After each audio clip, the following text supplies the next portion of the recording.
All right, welcome back to another edition of the New Mexican Sports Podcast. I'm your sports editor, Will Weber, as always, joined by my esteemed colleague, James Barron. And before we do anything this week, I'm going to do something I never do. I always forget to do this, which is to promote our newsletter. To go to the New Mexican's website, click into the newsletters, and subscribe to what we do here at Sports. We'll give you a weekly update, maybe a little bit more often when something big comes up. But something kind of big is happening this week, James, and that's the start of the high school football season. Starts Thursday. All right, yeah. But in earnest, Friday night, a couple of big games. One for you. You'll be at the Capital St. Mike's game. I'll be down by the Trinity site watching Alamogordo and Santa Fe High. So it'll be interesting. But what do you think of the high school football season? It's finally over. We have something. I know, man. Now. After that plug to the newsletter for a minute there, I thought you were going to start giving away a free subscription to people who sign up for our newsletter. I was like, I'm not sure the boss is going to be happy with that, but I don't know how that works. I'll follow you. Yeah, I don't know how it works. But it's going to be interesting. Today, we're going to have a couple of guests on the show today. We're going to have St. Mike's football coach, Joey Fernandez, on the program today. And then right after that, we'll bring in the Capital head coach because we're going to talk about Friday night's game. We'll do that in separate segments. But before then, James and I are going to go head-to-head this year with picking high school football games. And it should be noted right out of the gate before we even start this race, I don't know anything about high school football other than it's played on grass and turf. I don't know. Yeah, and you're going to pick St. Mike's every week. Other than that, I'm telling you, man, just to be contrarian, I might have to pick against the Horsemen because they've won 33 games in a row. It's the fifth longest winning streak in the country right now, the fifth longest active winning streak in the country. So a lot of attention. They win two more games. They'll have extended their streak to 35, which would be the second longest in state history.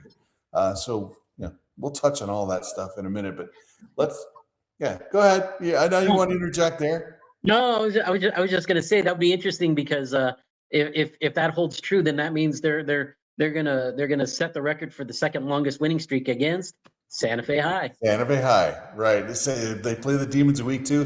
They can tie it with a win on Friday night against Capital and then move into sole possession of second place. Who knows how long that'll stay. I'm sure somebody will come along and try to snap that, but I don't think there's any way you get to 70. We're talking about, 3-4 more years of going undefeated just to get to the state's all-time record with Animas when Animas had that incredible run back in the 80s, 90s, I believe it was. Yeah, early 90s, yeah. Yeah, it really shows you that was like the height of the copper and silver industry down in that corner of the state where you got a lot of families moving to that area. Silver City was always tough in football. Bayard was good. I'm sorry, Cobre. Yeah, I was thinking Bayard, the town that you're not allowed to go to since you got banned from there. And then of course Animas had a lot of those mining communities in there, and so those kids just grew up different. It was a different time down there. So. No, it absolutely was. Yeah. So let's go through this week's games. Okay, let's do it. There are 6 games on Friday night. We'll just go through the games real quick and then we'll make our picks. I'll save the St. Mike's Capital game for last, just for entertainment's sake. McCurdy opens its season, interestingly enough, in Bayard against Cobre. McCurdy's got a new coach, a new system. Kind of a new team. They're back on campus this year. They're playing their first games on campus in a couple of years. But that's a tough road trip, man. To get down to Cobre, it takes about 4 days to get there from here. So what do you have in that one? And even longer to get back. So right. Well, that's the worst part. And you never want to return home with a loss, but that's going to be a tough one. And quite honestly, you know more about the McCurdy Bobcats than I do, which is probably the only, outside of West Las Vegas, maybe there's probably the only area of expertise that you have when it comes to prep football right now. Yeah. New coach, new system. They're getting rid of that wing T offense that they've had. They're going with that West Coast style offense. Of course, Carlos Perez, the head coach there. His son was the starting quarterback at West Las Vegas, and they threw the heck out of the ball. They tried to when he was there. So they're trying to bring that. And now CJ Perez is actually the offensive coordinator at McCurdy. So they're scrapping the playbook. They're trying to do something they haven't done in a while. So I'm going to go out and I'm just going to say McCurdy does not win this game. Now, I know people in Espanola are not going to be happy with that, but that's a tough ask. So I'm picking Cobre there.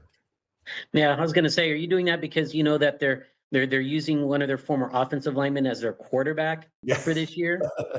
Yeah, you don't often see that where the guy goes from playing tackle to playing quarterback in the span of one season. So I'm not sure how that's going to work, but you know what? McCurdy does have a decent football history. There's always there's always some good athletes at the school, but it's tough when you scrap the entire playbook for something brand new just to try. It's going to take a while, I think. So Yeah, definitely. See, and I'll be the contrarian here, and I'm gonna go with McCurdy just because of this. I think Cobra has really struggled the last couple of years when it comes to numbers in particular, and that's why they're now down in 2A.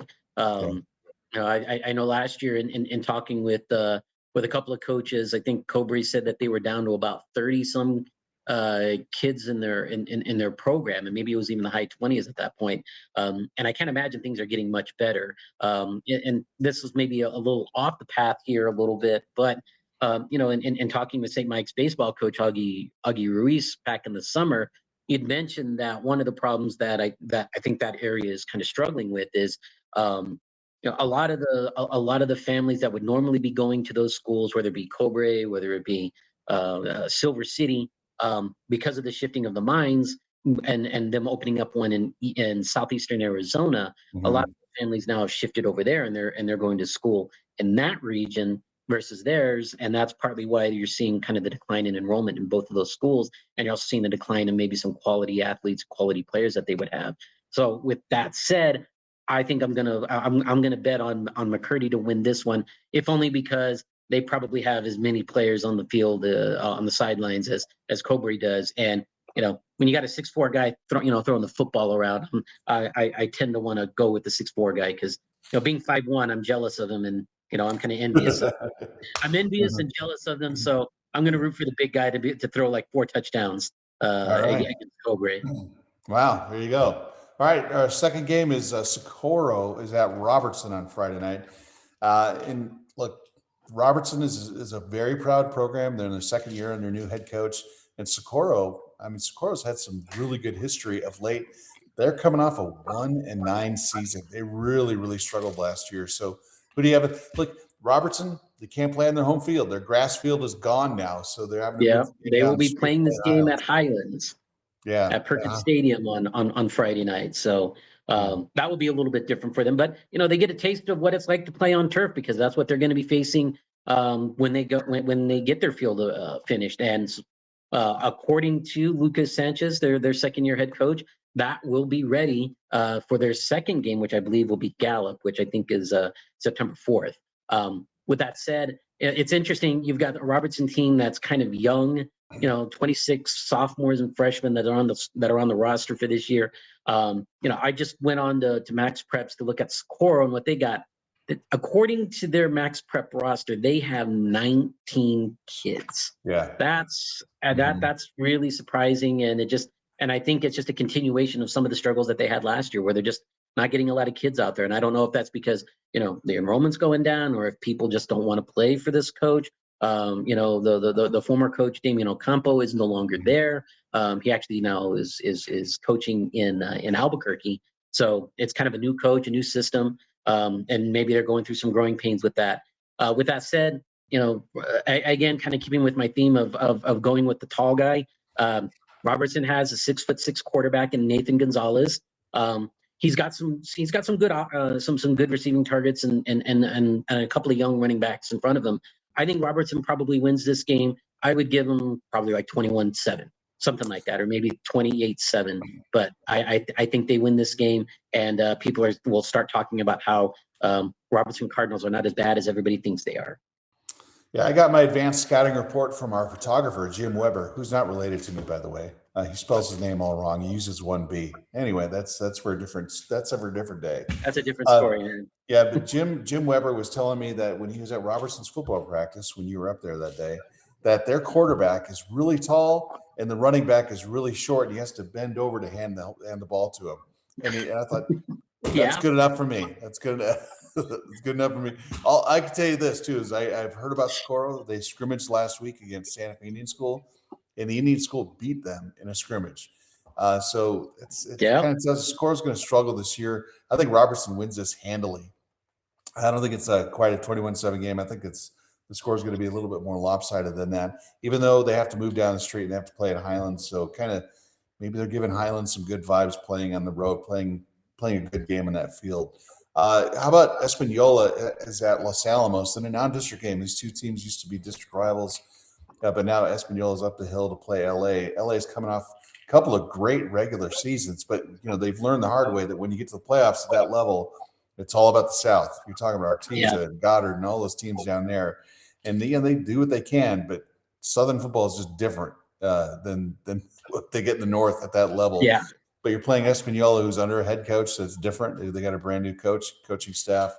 So who do you see in that one? Well, I think you got to go with Los Alamos. I mean, granted, they don't have all of their. I mean, they lost a lot of guys. They lost a lot of seniors, especially on the offensive line. 4 of their 5 starters graduated. The only one that's left is Ethan Beveridge, or Evan Beveridge, sorry, and their left tackle. But they still have probably the best player that's going to be on the field, and that's Jordan Herrera. A 2,000-yard rusher at 35 touchdowns last year. He's back. I think that line will do enough against Espanola. And again, we talk about small roster. Espanola probably has only about 30 guys on that team right now. I think Los Alamos kind of wears them down, and I think they probably beat them by about 3 or 4 touchdowns. But Espanola is one of those teams. They're not going to look good at the beginning of the year, but I would like to see how they mature and how they develop under Frank Galvan, because I think they're doing some good things there, and I think they'll be a better team second half of the season than they will be in the first half. Yeah, I'm gonna say pretty much the same thing. I think Los Alamos, just the fact that they've got, they're never going to be a hugely deep team, but they've got enough people coming through that system. There's always a healthy amount of just enough athletes in Los Alamos to keep you functional. And it's not to besmirch anything that Espanola Valley is doing. Espanola, they're one of those programs that tends to rise every couple of years and play well. But they're kind of in a transition phase where LA's got a solid program under a solid head coach. So I'm going to pick Los Alamos, I think, in a relatively close game by, say, 34-20-ish. But really, maybe the best game of the night for us on a Friday night is Taos at Pewaukee Valley. That's 2 competitive teams who probably both wind up in the playoffs at their own respective level. I know Taos, they made some serious progress. They made the state semifinals, where Pewaukee is a team that could challenge eventually St. Mike's for the district championship this year in their new district. But how do you see that one coming out? I think that's going to be a very interesting game. Taos is a relatively young team. I think 4 out of their 5 linemen are returning, kind of the opposite of what Los Alamos was dealing with. But their problem was they lost a lot of skill guys. They lost their top quarterback. They lost their top receiver, their top running back. They're going to have to replace those holes there. But, with Johnny Olgain, I think he's done a really good job of, one, he's got the numbers up. There are about 50-55 guys in the program right now, and maybe get a little bit more as their freshmen start coming in and everything. And when you've got a strong offensive line, that can kind of help you as you try to get some of these younger guys and these inexperienced players, get them on the same page. So I think they'll be pretty tough once you guys get into into October, and that's kind of been his secret. They get off the slow starts, but they finish strong. I think I wrote in my story last week that they are 8-1 in October under Olgain, and so I think that's where you'll see them really start to develop. This is going to be a tough game, especially against the Pewaukee teams that's pretty much got everybody back, and they've definitely got their eyes set on challenging St. Mike's for the state title. I mean, this is a big year for Pewaukee Valley to kind of prove themselves as one of the better programs in 3A. So I think they get off to a good start. I think they probably beat Taos by a couple touchdowns. Yeah, I agree. I think lots expected of Pewaukee. Pewaukee is just one of these teams where, man, they've been so close. Last year, they had so many close games, and they would kill themselves at the end. They would just make kind of these little mistakes that would be catastrophic to them. But I think that you live and learn through failure, and they're definitely a program that's definitely on the rise. And they've always had a ton of speed with Villegas as the head coach, and certainly they've developed that over the years. I think Pewaukee wins this one fairly comfortably. I'd say in that 15 to 20 point range. And I think you're right. Taos tends to kind of stumble out of the gate, but they'll be just fine down the road. But right now, I think Pewaukee is definitely playing with a chip on their shoulder. Now, Friday night is the game I'll be going to is Santa Fe High will be traveling down to Alamogordo. This is a pair of teams that were in 6A. They're now down in 5A. So it's kind of a chance for both teams to kind of maybe get a fresh start. But I think the expectation for Santa Fe High is that, maybe they have a new address. They're in a new neighborhood. They're in a new district. They're in a competitive place where I think they can make a state playoff push. I think Santa Fe High goes down there, plays well enough to win this game. I think if they do win, it's going to be kind of one of those ugly 22-20 type games. But I think the Demons kind of start the season off with a win on the road against a team that was good last year. Alamogordo was competitive, except once they got into district play, they kind of took their lumps. But that's a good team that's always had a decent amount of athletes. Really good first test for the Demons, but I think they win that one. I think so too. I was talking to Adrian Gonzalez a couple days ago with regards to this game, and you mentioned that Alamogordo's got some size. They're probably a little bit bigger than them, but he feels like they have the better skill players. He feels like he's got the better quarterback play, regardless of whether he goes with Manuel Pena or Francisco Romero as his quarterback. I think he feels like this is a year where they can really make a statement. And they got off to a strong start last year. I mean, they were 4-1, and they won. And Adrian, I think I wrote this last year. He was the first coach, I think, in over 40 or 50 years to win his first game as Santa Fe High head coach. So that was impressive to start. And then they go 4-1. They get off to a nice start. I think it was actually 3-1, not 4-1. But I think they can do the same thing here. He's really happy with this. Really excited actually about his skill guys. He thinks he's got some guys that can stretch the field and really put a lot of pressure on the defense and force them out of the box. Just part of the problem they had toward the end of last year was teams focused so much on Jasper Nelson to slow him down because they knew he was basically the key to that offense. He thinks he's a little bit more diverse this year. He's got 2 or 3 really good backs that he can kind of share the ball with. And again, it's just going to come down to whether it's Pena, whether it's Romero, as long as those guys can take care of the ball and get it to their skill guys, they should be all right. And I agree with you. I think it'll probably be a relatively close game, but I think Santa Fe High should win this one. And the big game Friday night is St. Mike's is at Capital. They're across town to play the Jaguars. It's a couple teams that went to state playoffs last year. Capital had that really good run. Kind of just, they were like the Lazarus Project. They came back from the dead. They survived and they got to the playoffs. And it was a good experience for them, a really good learning experience. But you and I both saw a lot of Capital last year. They're a team that had zero protection for them. Their offensive line just got pushed around a lot. But it was funny how one game turned the entire thing around for them last year when they came back from really looked like they were dead against Highland. And that shocking fourth quarter rally to win that game. And that it was the catalyst that got them into the playoffs. But it's another animal when you're playing St. Mike's, a team that's been in the state championship game in 3A 5 years in a row, looking for a four-peat this year. Of course, they're carrying a 33-game winning streak into that game. It's the 5th longest active winning streak in the country. I know people are just going to get all up in arms about this, but I think you can't not pick St. Mike's to win this game. No. You have to pick them to win it comfortably. I think St. Mike's could win this thing 40-6 in that neighborhood, if it's even that close. They're just that talented, that good. And it's just another start of should be a good season for St. Mike's again. Yeah. I'm going to put on my Capital cap, and I'm going to say it's going to be a little bit closer than 40-6. In watching Capital last week, they looked a lot more efficient. They looked a lot more physical than they did at any point last year.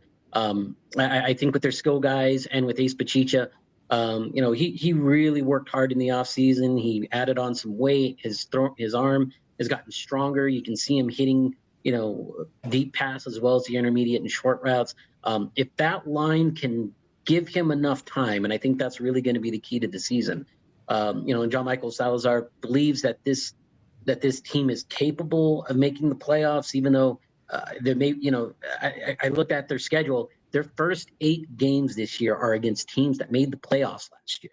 Yeah. Whether it be in 3A, 4A, 5A, 6A, whatever it was. Their first 8 games. The first non-playoff team that they face is week 9 against, or week 10, I'm sorry, against Mayamura. So this is really quite the gauntlet. If they got through that and ended up like 5-5 or 6-4, I think that would be quite the accomplishment for them, just because they're going to be battle tested. There are no easy games there for them, and it definitely starts with this. And there's a different kind of vibe within Capital right now. I think they feel like they're a lot better than people are giving them credit for. Mm-hmm. And I think this will be a closer game. I really think this will be a tight ball game, and I think it's going to come down to the fourth quarter. I think St. Mike's will win it, but I think Capital's is going to make a game out of it. And I think the key for them is this. Ryan Hunt is going to be a disruptive force on the football field for St. Mike's, regardless of who they play. I think you kind of saw that a little bit in the scrimmage against St. Pius with what he did. I mean, going three straight plays, getting to the quarterback and getting the sack out of it. I think that shows you where he's at. And I think he's really going to be the X factor on that side of the field. If Capital can slow him down somehow, I think that evens up the playing field a little bit, and I think it keeps them within a touchdown or so. I really do think it's going to be a close game. And again, maybe it's my Capital hat showing, but I think this is a better Capital team than people are giving them credit for. There you go, Jaguar James, speaking truth. But you got to save the Ryan Hunt story for when we have Joey Fernandez on here. We'll get to that from Joey. Yeah, really good story about Ryan Hunt. Joey Fernandez will be joining us a little bit, but real quickly, we'll go through Saturday's games. There's two of them. Santa Fe Indian School opened its season on the road at Zuni. They play a 1:00 game. I went to visit Santa Fe Indian School, and of course, it's the same thing a lot. The optimism is super high. Anthony Bones, the head coach there, really good guy. He's optimistic as all get out. He thinks that this team has a chance. And here's the thing. They're leaving independent status behind this year at Santa Fe Indian. They're in 2A, and they're in a very, very winnable district. Navajo Prep is clearly the team to beat in that district, but you look at the Indian School's roster or their schedule. I think I mentioned this in my story the other day. It's 9 of the 10 teams are going to play this year had either a 500 or a losing record last year, and they're all 2A schools. So they're in their same weight class. They're playing against teams that they can be competitive with. And we all know that the magic number for getting to the state playoffs is if you win 6 games at that level, there's 5 districts in 2A as opposed to the bigger classifications, which have just a couple. But if you win 6 games, maybe, and if you finish second in your district, you can get to the state playoffs, which is not a far-fetched idea at the Indian School. No, it's not. I think the Braves go on the road. I think they win this game. I think they start their season off well. It'll be the 3rd year in a row that they win their season opener to start off 1-0. Of course, the last 2 years they went 1-9, but I digress. I think they win this one. No, I think so too. You look at their schedule last year, and the teams that they're playing are the teams that they're going to see in district, this year for the most part outside of Newcomb. But even so, you looked at those games against those teams that, are going to be in their district, and they were all close games. They beat Cuba. They lost a close one to Laguna. They lost by 16 to Tehachapi. Navajo Prep was the one that kind of gave them that was kind of the problem for them. But I think this Indian School team is capable of winning 5 or 6 games. You talked about it before that they haven't won, or in your story, I should say, that they haven't won a district game since 1992, I believe. 35 years, whatever it's been. Yeah, 33 years that they haven't won a district game, and I think this is the year that they'll break that. I definitely do. As a matter of fact, I think they maybe win 2.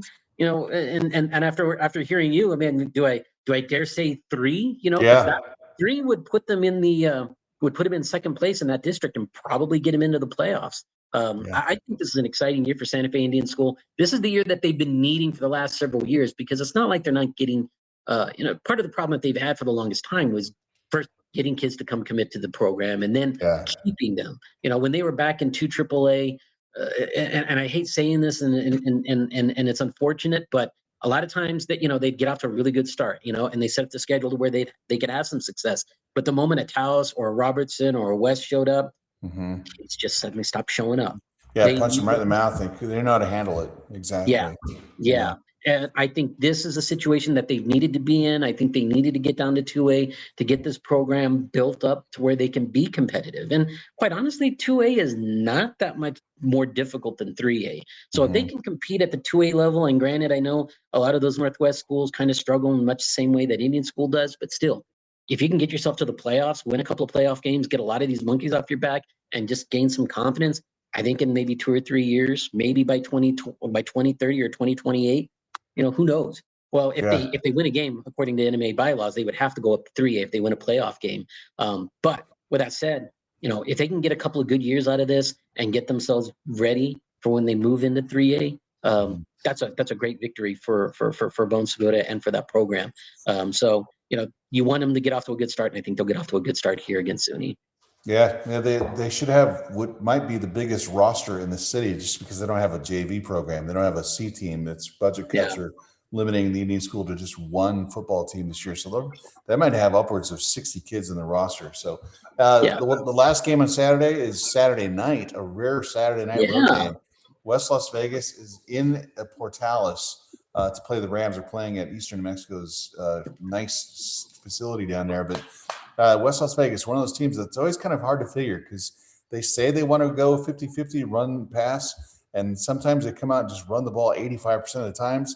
And then other times they turn into the West Coast offense. They're a hard team to prepare for. But I will say this, having been to West to watch them practice, they are enormous on the line. They've got a huge offensive and defensive line. And some of these guys only play on one side of the ball. So the depth is definitely a factor for them, but they're a physical, big team. The question is, do they have enough skill guys to make it work? And that includes playing cornerback and defense because you're going to play a lot of teams that like to throw the ball. I think West is one of these teams that are going to win a few games they shouldn't, and maybe lose a couple of games that they shouldn't. they're going to be one of those hard teams to figure. But I think going on the road, playing a team against Portales that lost their starting quarterback, of course, there's starting quarterback transferred to Silver City this year. I think they go on the road, win this one. I think it'll be a somewhat kind of a high-ish scoring game in that 30-28 range, but I think the Dons start the season off on the right foot. Well, I know this is probably not going to make me popular in Vegas, but I'm gonna go against the grain here, and I'm gonna go for Portales in this one, just because you were going to say root for Portales. When you started to say root. Well, I'm putting all my eggs in the Portales basket on this one. A lot of it is just because last year, West needed a last-second touchdown to beat Portales last year, and Portales went 2-9. I mean, they struggled a little bit, especially once they got into district play. And a lot of that is, they were stuck in a district there where they faced Pius, they faced Academy. They had Moriarty in their district and Silver as well, which actually coincidentally was one of their 2 wins on the year. Was against Silver. I think Portales learned a little bit from last year. I think they'll be better even if they did lose their quarterback. I just think again, it comes down to the skill level, and I think that's still a little that's the jury's still out for West Las Vegas on that. So I think I really do think that Portales has a really good shot this year of beating West, and I think I'll go with them to start the year.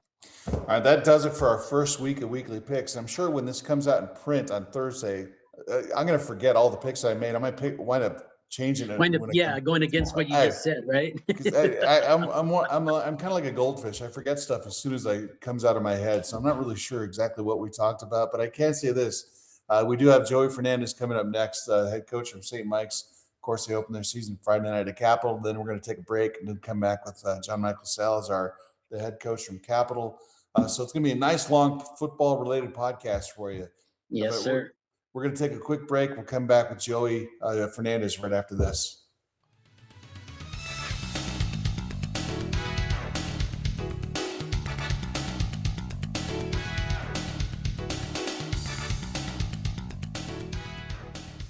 All right, we've made our picks, and it has been said. So, James, there's no going back unless we got a couple days before we can change our picks going into Thursday's paper. Yeah, I'm more confident with mine than you are, I think, with yours. Oh yeah, I'm totally going to change all my picks by then because even I'll go back and rewatch the podcast to make sure what I actually said because I'm not sure who I picked in what games. That shows you what kind of expert analysis I have. So, look, first 2 guests today. We're joined by Joey Fernandez with the 3-time defending Class 3A state football champion, St. Mike's Horsemen. Man, you've been in the state finals 5 years in a row. You own the 5th longest active winning streak in the country. You own the 3rd longest winning streak in New Mexico history.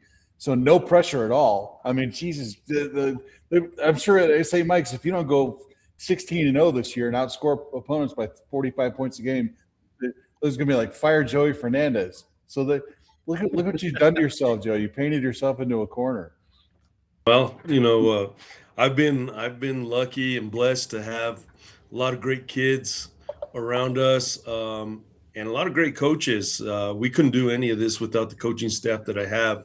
But the pressure is on a little bit. But we know we got to go game by game, week to week, and just prepare ourselves. Just because we do have kind of a inexperienced team coming in, and it's going to be a little tougher early on, especially with the 3 games we have with Capital, Santa Fe, and Robertson to open up the season. So we might take a couple of setbacks early, but we're ready for the challenge. Well, Joey, I'll hit you up first on with talking about your scrimmage here, and in particular, I wanted to talk to you about one, Ryan Hunt, and I heard he was a terror on the field for St. Pius, and for the start of that scrimmage and everything. Just can you talk about just how he came out and just really lit lit the team afire there a little bit with just some of his energy? Yeah, we were playing against a good St. Pius team. Early on, first 15 plays on defense, we were kind of just trying to figure out a lot of things. And, Ryan, was just playing his base. He wasn't getting any crazy, but, after the first 15 plays, their tackle said a couple of things to Ryan that maybe, he took a little personal, that he wasn't that great or something like that. And, first 3 plays, he got right past him, got to the quarterback. So, the rest of it, the quarterback, kind of looked at him. The coaches were just like, yeah, he is pretty good in the end. It was just fun to watch. I noticed the one practice I did the inter squad scrimmage that you had about a week and a half ago. Ray Gallego went down with an injury. What's his status? Will he be ready to go on Friday? Well, we're still waiting. He still is waiting on an MRI. So we're not sure exactly what's going on with that, but we've got to play with who we have, and hopefully it's good news when he does get the results. But we all know things happen in football and any sport, and we got to be ready with the next man up.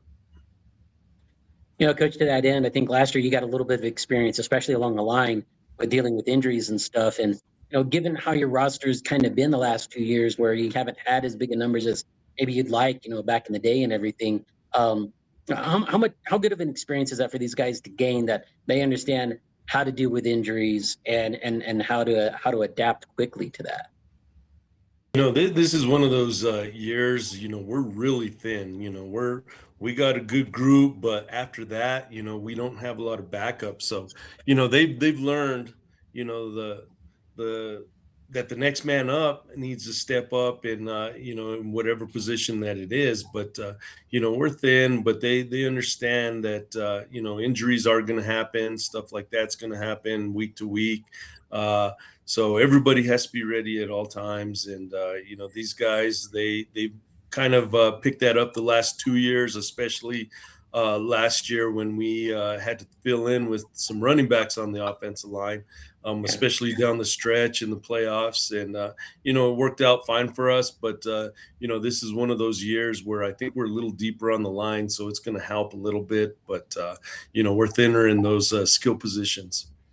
And we've seen so many good quarterbacks come through St. Mike's over the years. And some of them have, like Reed Bass is probably a system quarterback who just got the job done. Then you had more dynamic guys like Kamal Stith in his 1 year as a starter last year, being such a good athlete.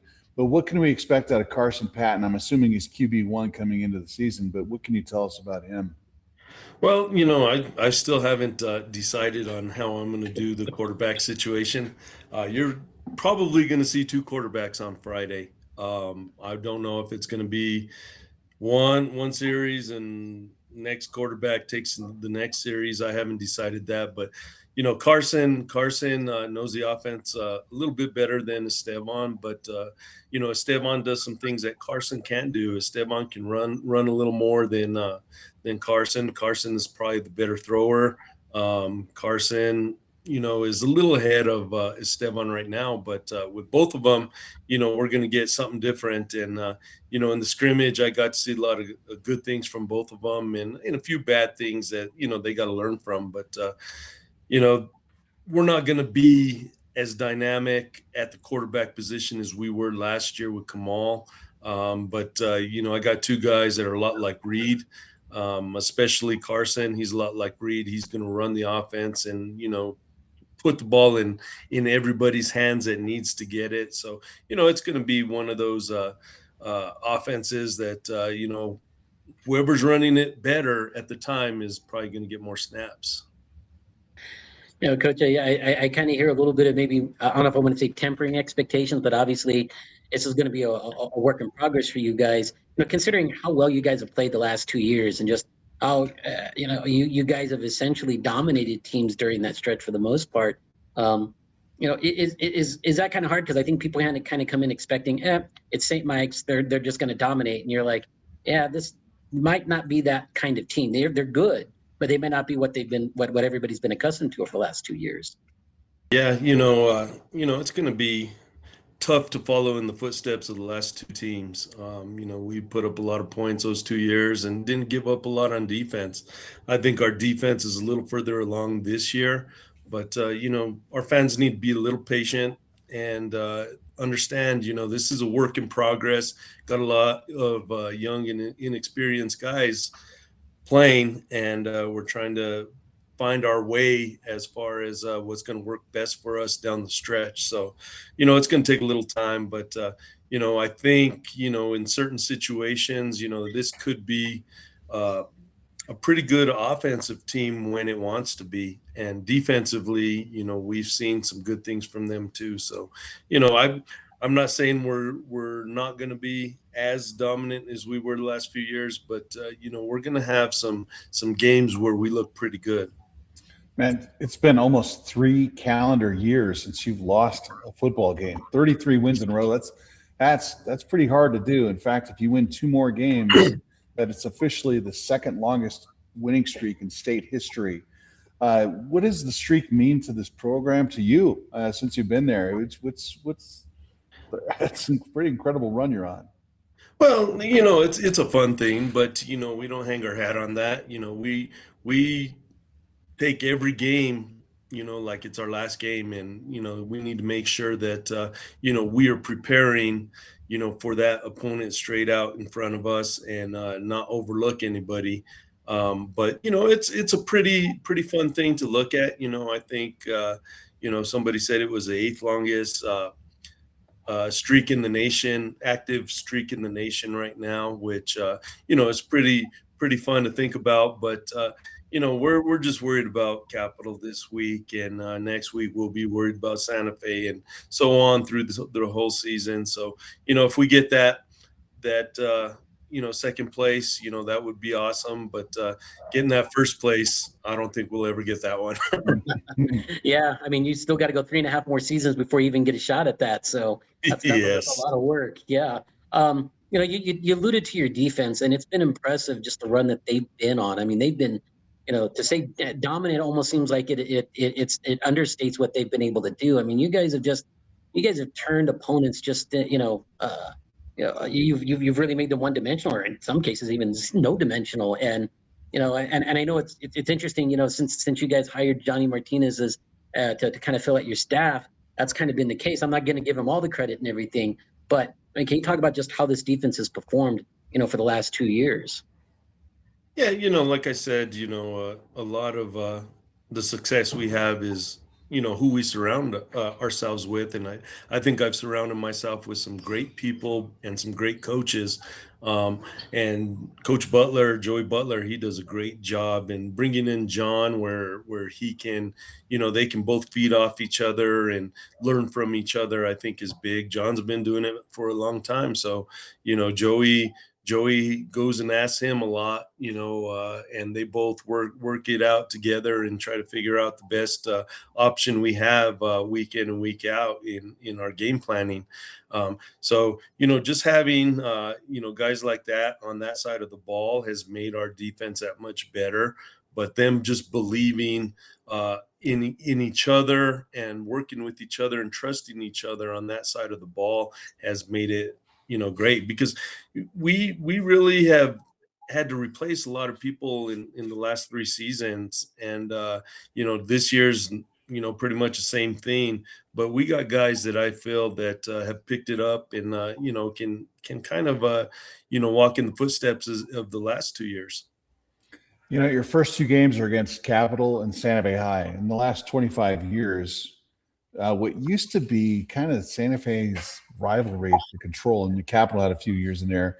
St. Mike's has really just dominated the city. This unofficial city championship goes through St. Mike's. That has to mean a lot to you because you grew up in Santa Fe. For years, you watched Santa Fe High have their way. But there's got to be a certain level of satisfaction you get knowing that you've kind of controlled that rivalry for so long, isn't it? I can't say that, I get, actually I do. I love I it. was going to say, come on, man. You can say it. I grew up, Santa Fe High was always that big team that always dominated us. And, every time we got a win back when I was a kid, that was a big thing. So, being in a situation right now, I'm competitive as heck. Everybody knows I'm very competitive in what I do. So, if it's, the rivalry with Santa Fe High, I love winning. If it's a rivalry with Capital, I just love winning. It just doesn't matter who it's with. That's what I've done. Will, you know me, since we were in elementary school, and you knew I was always competitive just like you were. And, we always, had some good times with that. But, with this rivalry, the Capital rivalry and Santa Fe rivalry, it's gone good for us, but I know it's going to end sometime, but hopefully not while I'm coaching here.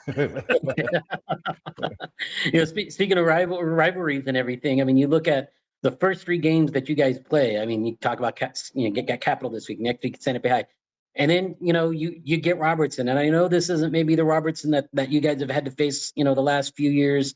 They're kind of young and everything, and they're trying to rebuild a little bit on the fly, but that they're going to come in and they're going to be physical and they're going to try to knock you in the mouth and everything. I mean, for you as a coach, especially with like you talked about an inexperienced group, I mean, they're going to be tested pretty quickly here in these first 3 games, and they're going to have to grow up fast. Yeah, and we knew that, when the schedule came out, our district schedule came out, especially that Robertson was going to be the first district game. We were like, wow, we got to play Capital, Santa Fe, then Robertson. That's a tough 3 games, and I've talked with the team, I've prepared them, and we know that it's going to be a tough 3 games. But like I said, we look one game at a time, and Capital's this week. But with Robertson, we always know they're going to be scrappy. They're going to come out, they're going to execute, and they're just going to be tough. And I don't care if they are young. We know we're going to get a good game against them, and we're going to get their best. So they're always going to be that team that steps on the field and just gets after it. Their kids always play 48 minutes, and they play with their hearts. And, you always see that with the Robertson team. So we know it's going to be a tough game there too. I know Wingate dropping that game created problems for everyone in the district, but you'd mentioned to me that you're trying to get El Paso Cathedral on the schedule. Is that actually a thing now? Actually, yesterday they let me know that they weren't going to play the game. They said they were just going to keep their bye week, and which is weird. I think they had only 8 games on their schedule. Yeah. You would think that they would want to get another game, but he said that they weren't going to play it. So I'm jumping on there trying to figure out a way to maybe juggle some games somewhere and pick up a game. I know St. Pius, Coach Flakes over there wants to play us, and they have a game somewhere, but it's not the same week. So if we can juggle something and work that out, I would love to play St. Pius. That would be a great game for us. That would be, it's been a while since we played St. Pius. That would be a heck of a matchup. Yeah. How tough is that, especially when you get a team so late in the year that just drops their program, and it kind of leaves this hole for everybody else to try to scramble, especially considering how big the district is now. Mm-hmm. Yeah, with the amount of teams in each district that they did this year, it just made it that much harder, because if you got an even team district, you're not going to have any bye weeks during the district schedule. So, you can't find any there. But if you got an odd number of teams in the district, then you can usually find something, but it's going to be few and far in between. So, we're looking if we can, and we've even thought about playing a district team twice, whatever works out, but I would rather play 10 games than 9. I know every year James, Barron, and I, neither one of us has a chance to go to spring training because that's when March Madness is taking place. We just I'm sure he and I both know people who have been to spring training. They love telling us stories about it, but we can never go. For you, it's every Thanksgiving. You haven't had a chance to have your own personal Thanksgiving meal just with your family in years because you're always playing around Thanksgiving. Is that where we see this team? Is it going to ruin another Thanksgiving for you where you're practicing Thanksgiving Day and doing all that? I surely hope so. Yeah, we do have a Thanksgiving dinner. We got to adjust everything, but I hope it does ruin a few plans that I have. Especially if we have to travel. Which it kind of looks like we might have to do if we get that far. So, I don't mind playing on Thanksgiving. That's something that the kids love doing is practicing on Thanksgiving. So, we're hopefully ready to do that this year. But we got 12 games that we got to get through in order to get there. So we're going to work on that. I got to go back to the schedule part there and everything. With this big district system that the NMA kind of, I don't know if I want to say I guess they thrusted it upon you guys because they've done it for the bigger classes, but now you guys are involved in that too. Are you a fan of it? I asked that, guardedly because I know what happened with Wingate, but I assume that you're not. No, I'm not a fan of it. I like having at least 5 games, pre-district games before the district starts, because it allows us to play different teams and try to schedule some teams that maybe, run a certain type of offense or defense that we're probably going to see later on in the district or in the playoffs. So, it allows us a little to schedule freely with what we have. And having 2 open weeks, made it really tough, especially since, we want to play our rivalry games, our intracity rivalries with Santa Fe and Capital. So, it kind of put us in handcuffs as far as what we can do and who we can play because, our district was combined with, that Northwest district, which isn't as tough. A district as some of those other districts. So we were combined, with some teams that, haven't had as much luck lately as they would like. So, it's going to be tough, but I'm hoping that a few of them are very competitive and make them at least 4-quarter games. We had Paul Weir in our podcast last week. We talked to him a little bit about the enrollment for St. Mike's. I don't think a lot of people really realize what an enigma St. Mike's is because the enrollment has dropped to the point where you're a 2A school, but you choose to play at 3A, and you're not just playing at 3A. St. Mike's has been doing exceptionally well across the board in almost every single sport since they've been a 3A school, even though they have a 2A enrollment. How do you, if you had to put pen to paper and explain to people how you can do what you've done, especially in football, which is a pretty tough sport to compete in, you've been able to do so well with not that many numbers. How does that work? Well, I think the biggest thing is recruiting the athletes in 7th and 8th grade. I walk the hallways and just get kids out there for track and for football. I think that's the biggest thing is just getting kids out there and giving them the confidence to get out there and just start working. Our biggest thing is the summer is getting them in the weight room and outside. We win our championships in the summer. And that's development of the athletes that we have. A lot of times, I look at 9th grade class and I'll say, hey, this ain't going to be a very good team when they're seniors. Shoot, 3 years ago, that was the case, and that team ended up being state champions. And, they didn't win a game in junior high. So that kind of tells you, we try to develop these athletes as best we can in the summers. We don't do a lot of football stuff. It's just all training athletes. And, it's worked out great for us in other sports. we do have a lot of those athletes that play 2-3 sports, and it helps in that sense that they're getting to play with other players and other coaches, and it makes it fun for them. So they're the type of athletes that can help each team that they're on. It's interesting you point out just the amount of work you guys put in as far as just trying to training your kids that come out for football during the summer. And one of the interesting aspects is this: I think you guys are probably one of the few schools that don't take advantage of that 2-week padded practice that the NMA is allowed and everything. Can you talk about just your philosophy about why you don't do that? To me, I think it's a waste of time for us.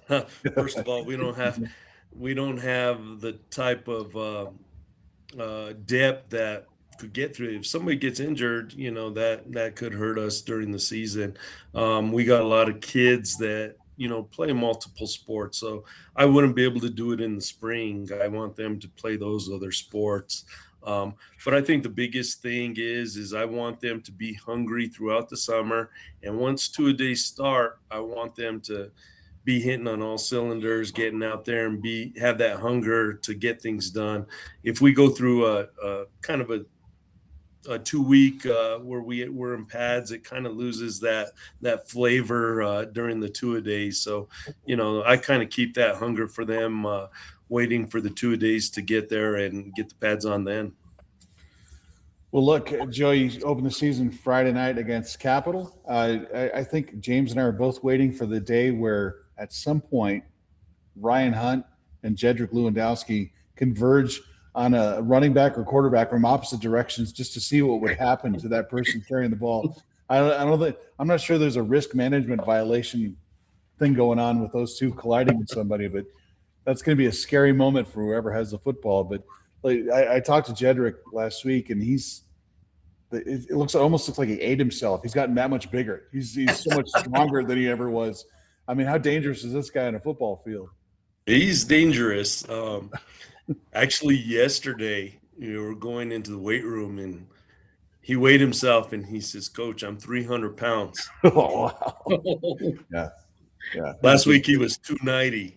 So, 300 pounds. And, he broke pretty much all our records in the weight room this year. He broke the bench record, he broke the squat record, and he broke the deadlift record and total poundage record. So, he's a strong kid. I'd kind of be afraid to see both of them coming from both sides, because Ryan would kind of get smashed up a little bit there too. Yeah. Dane, Coach, what I want to know is, considering how hot it is this summer and how hard you work them through practice, how does a guy gain 10 pounds in a week? I don't know. And what's weird is he's got a lot of allergies to foods. So, there's only certain things he can eat. And I don't know what he's eating a lot of something, because it's putting on a little bit of weight there. Yeah, we're going to need to start a GoFundMe for his family to pay for those grocery bills, because good night. Yeah. He doesn't look 300 pounds. No. He doesn't. I mean, that's got to be nice when you can say that about an athlete, that, obviously it shows that he does take care of his body and everything, because there's 300 pounds where it just looks like a mess, and then 300 pounds where it's like, wow, I don't know where you're putting it. Yeah. No, he's a good looking 300 pounds. Yeah. Well, anyone who's watching this should definitely go out and watch Jedrick Lewandowski. In fact, I gave him a hard time because during your inter squad scrimmage, he was wearing number 8. He was wearing Hunt's number, and it just looked terrible on him because it's all stretched out. If anyone needs a double-digit jersey, it's going to be him. But he wanted to get in Ryan's head a little bit, so he put on Ryan's number to get in his head. So it was all stretched sideways on his jersey.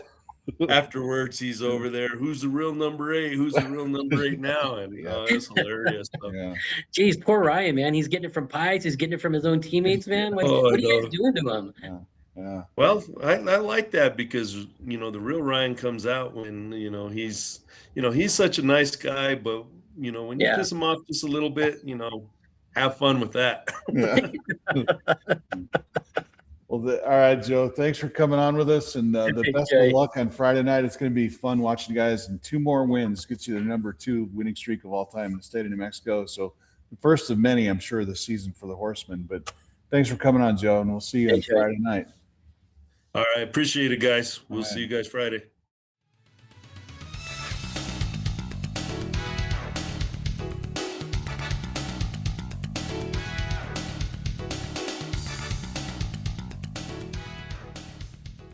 All right, that was Coach Joey Fernandez of the Horsemen. And then our last guest today, the head coach of the Capital Jaguars, which, Coach, we can talk about your team first, but I know you're breaking in new uniforms for Friday night, man. And one of my favorite websites that I used to go to was uniwatch.com. It was this website devoted. It's a defunct website, but this guy would break down details of uniforms from every team imaginable. But I know you're wearing new uniforms on Friday night, man. But let's see those jerseys.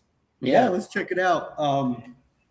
So Santa Fe Public Schools has become an Under Armour district, I guess. So we went for new uniforms. We went with Under Armour because that's who we're signed with now. And so a little bit of a new school with an old school flair to it. Oh, yeah. I like that. That's very cool, man. Did it always bother you that you guys were going with Cleveland teal as a? Those are nice. Our secretary, Jen, she was like explaining to me one time because I was dogging a certain color of teal that we had for some shirts we were wearing. And she's like, turquoise is there's many variations of it. It can be green, it can be blue, it can look like white. So I guess that's the beauty of when your school colors are turquoise, silver, and black. Like the turquoise can be just about anything on the spectrum. Just about, yeah. It can be red. But Coastal Carolina has that teal that more resembles what we wear. So, it just so happens they're an Under Armour team too. So it worked out. Nice. Well, I started Joey off with my question about their scrimmage, and I'll kind of start off with you. And one thing I didn't ask you about that I was kind of curious was that your first play from scrimmage. It kind of looked like the 2025 version of the Jaguars. Baker goes and fumbles the ball right on the first play, and I'm sure that's the last thing you wanted to see after the way things went last year, but. The way the guys responded to that and the way they bounced back and then just put it aside, you had to be impressed with the way they just kind of dealt with just a tiny bit of adversity and just kind of shrugged it off. It was very impressive the way they just, kept playing. I'd like to think they take that from me. We just keep I just keep my head down and work. And I think that's what they do too. So it seems like something that, they've seen from me. I remember last year we were talking about that Highland game and you're like, damn, coach, you were down 21-0. What were you thinking about that as you guys were coming back? And honestly, I didn't even think about the fact that we were down 21-0. I just kept thinking next play. And these guys have bought into that mentality. So, we all know, and football's like life. Sometimes things go wrong. Sometimes things go bad. Sometimes it's our fault they go wrong. All we can do is pick ourselves up and move on. Hey, man, and these guys they bought into it really well. Coach, looking at your schedule, of course, your non-district is not easy. You play with St. Mike's in the opener, and then the team you met in the playoffs last year, Gadsden, is in week 2. So you're getting tested by fire right off the bat. Just talk about the non-district schedule. It is no joke. It's not, and I warned the guys beforehand that we were going to beef up our schedule because, it's not enough to play certain teams that you're expected to beat. We need to be challenged, and we're going to be challenged early and often this year. But it's going to get us ready for our ultimate goal, which is making the playoffs. We need to see these playoff teams sooner than later. And, Los Lunas opens up our district schedule. That's a team that was beating 6A teams for the last 2 years, and due to enrollment, they moved down to 5A. So I knew we had to be ready for those guys. Nope. Sorry, my dogs are losing their mind. Yeah, that sounds like my house.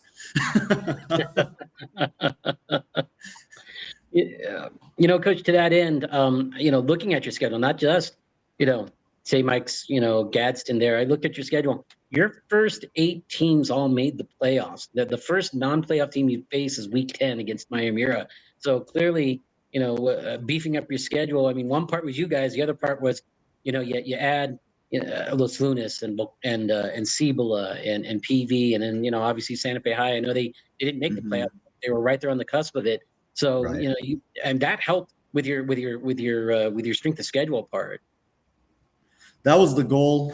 We wanted to keep that strength of schedule up there. So, there's no excuse at the end of the season. We just have to handle, we have to handle our business, obviously, and do what we need to do so that, Max Preps has us somewhere at the end of the season. But I didn't want any more like excuses. Well, you played a Northern New Mexico schedule. This is why you're sneaking in as a 12 seed. Like, I mean, if we went 10-0 with this kind of schedule, we'd have to get some kind of respect, I would think. We saw you last year. Gosh, I mean, there's so many talented skill players with your club, but offensive line was a problem for you guys last year. You can't get out there. You can't get out there and block for these guys. You can't get out there and add weight to them. So what do you do to bolster the offensive line just to give Ace a chance to make something happen this year? What do you do? Well, the good thing with our offensive line last year was we had a lot of young guys on both sides of the ball, actually, defensive and offensively. And they're growing up. They're getting – they don't have a freshman body anymore. They don't have a sophomore body. We'll still be relatively young because we'll have some sophomores starting, some juniors. Juniors you expect to be a little bit more matured at this point in their high school career. But, the good thing about freshmen is they become sophomores, and we had a lot of freshmen last year, and you could see it. You could see it physically. It wasn't until the end of the season when they started realizing they could move guys around if they believed in the system and the scheme we have in place.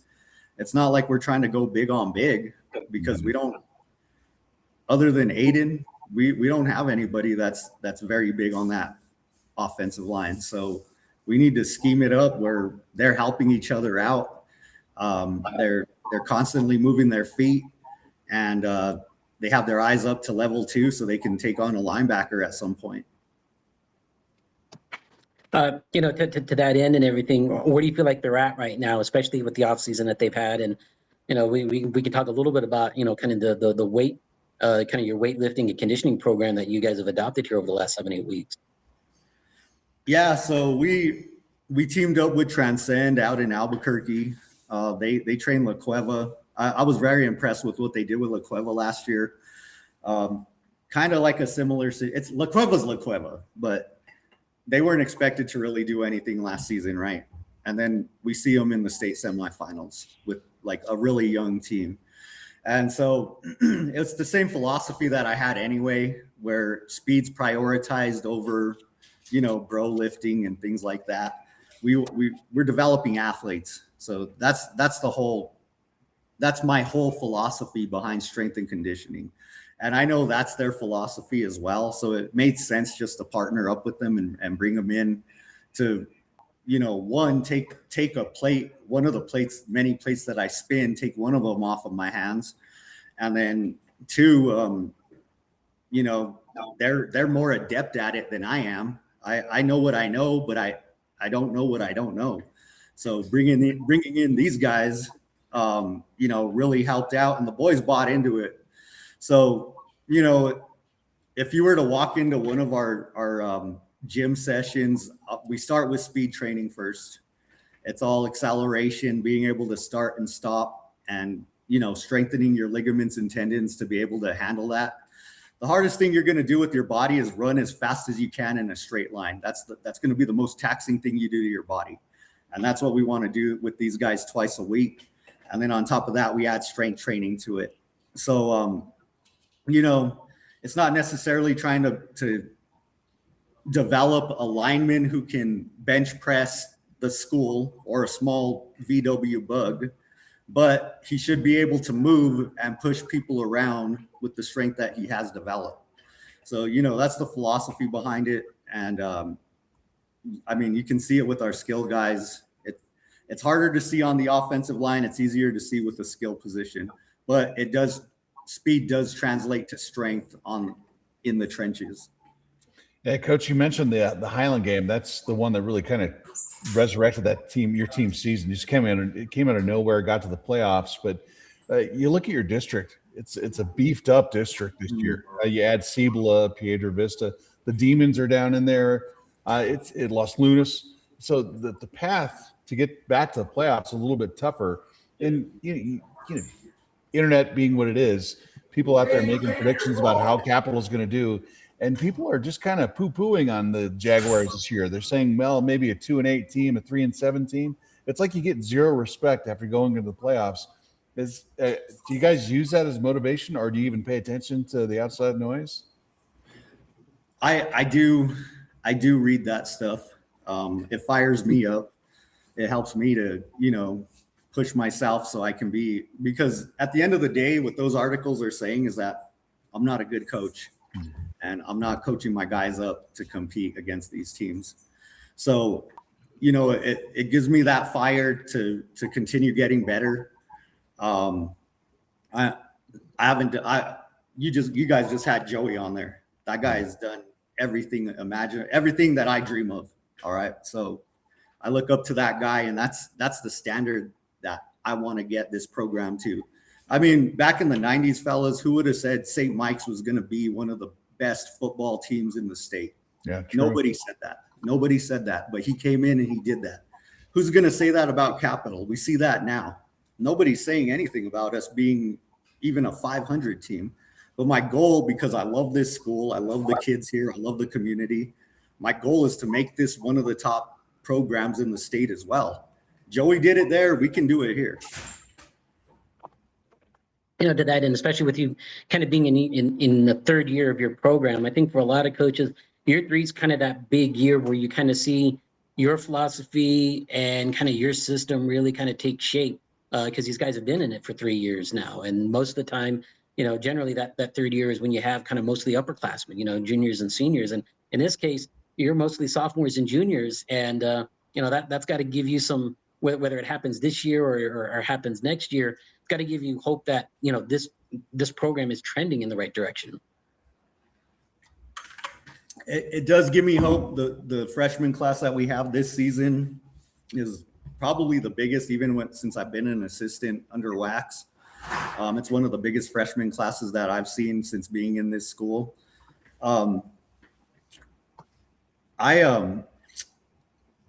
Obviously, you know, your system and your standards are what they are. Every year, though, you need to adjust to what you have. And so it's not necessarily changing what the foundation of what the playbook is, but it's adjusting the house you're building for the people who are going to live in it that season. So, you know, we started out air raid.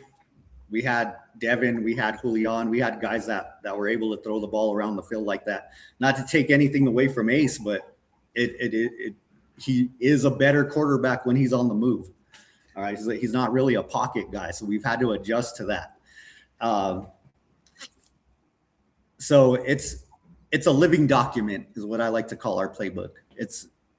We know who we are, we know what we want to do, but we will adjust to what we have in the program at the time.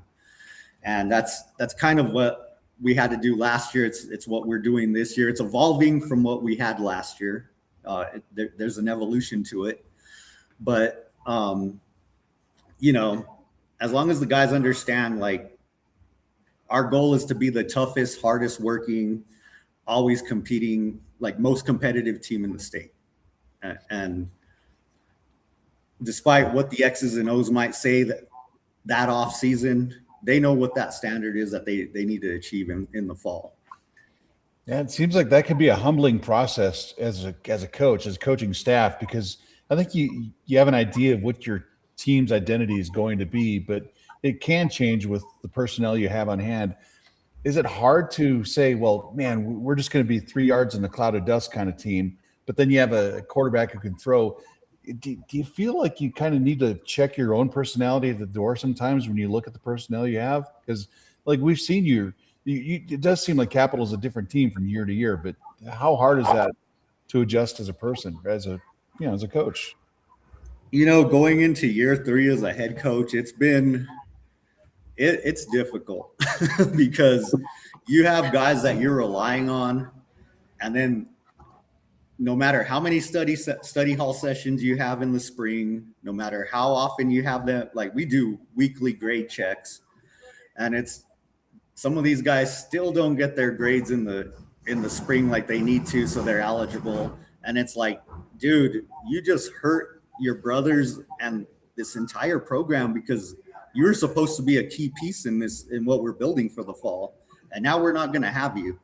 So and then, I mean, you might get a kid who walks through that door in June or July that just changes the whole philosophy you thought your team was going to have. So, you got to be, what I've learned now going into year 3, you have to be able to move with whatever's going on. You got to be fluid. That's what it is. You got to be fluid. You got to be able to fit into a glass, or you got to be able to go through a riverbank, whatever it is that you have, like you got to be able to move with it. Otherwise, you're not going to have a very good season if you're trying to put pegs into round holes. And I've seen it before. And that's why, I do my best to keep an open mind of what we can do and what we can't do. For sure. Well, that said, man, you got a big game to start off with St. Mike's. They've taken it to you the last 2 years, especially last year. I guess if I would ask you, what convince me that this year is going to be different than last year. I guess if I'll put it that way. I feel that from the standpoint of the team we had last year to the team we have this year, we're stronger, we're faster, we have the ability to score from anywhere on the field this season than as compared to last season. Last year, the explosive plays were few and far between. I think this season we have an opportunity to see a lot more of those. And just the belief that the guys have with each other, the bond that's been created in that locker room over the last 9 months. They're starting to believe that they can do some stuff that nobody in the state is expecting them to do. And, we're going to feed that, we're going to grow it, and we'll let them make the statement that they need to make on Friday night. As a staff, we'll do our best to put them in positions to excel. Now they're just believing that when they're in that position, they'll be able to do something. Yeah, I'm going to leave the last question to my buddy Jaguar James here, but let's fast forward to the end of the season. What do you think? How is this team done? If we're getting right down to the nitty gritty and we're coming up on Selection Sunday for the state playoffs, where is this team? Is it the 2-8 that some of these internet people are saying, or is this team 6-4, 7-3, competing for a district championship? I think the over/under on us is 5. If I were to give an over/under on the games, I think we're at 5.